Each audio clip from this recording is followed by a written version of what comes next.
berada di Lumut, berhadapan ataupun di depan Masjid Sultan Idris Shah, Teluk Murah. Berdeketangan dengan Teluk Batik, terdapat satu masjid yang selesa dan cantik.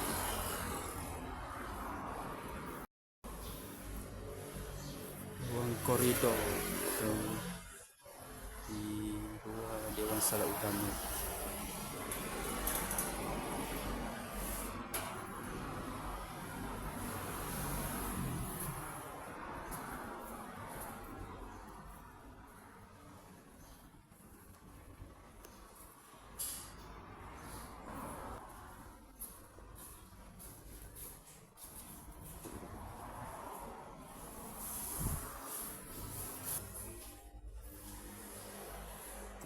Dapat sinki.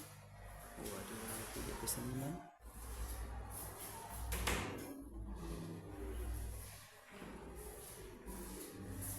Bilik mandi. Dan juga ada kolam dan tamas.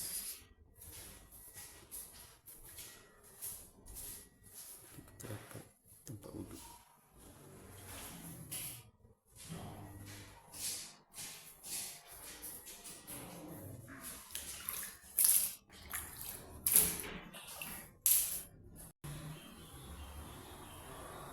Terdapat water dispenser dan juga ada lagi kolam buat untuk mengambil wuduk.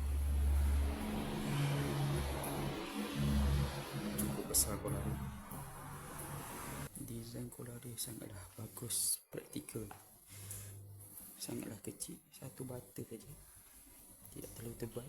Jadi untuk berdiri di tepi dan mengambil air wuduk sangatlah mudah dan tidaklah tinggi.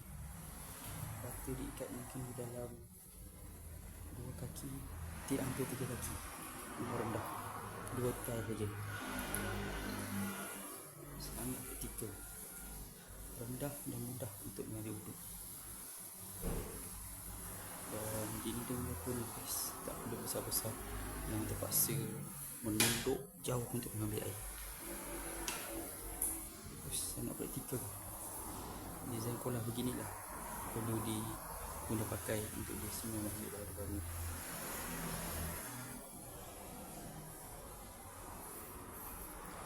Tempat wanita muslimah.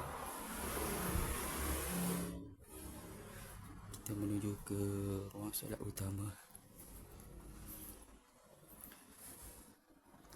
Tata organisasi masjid Teluk Murah.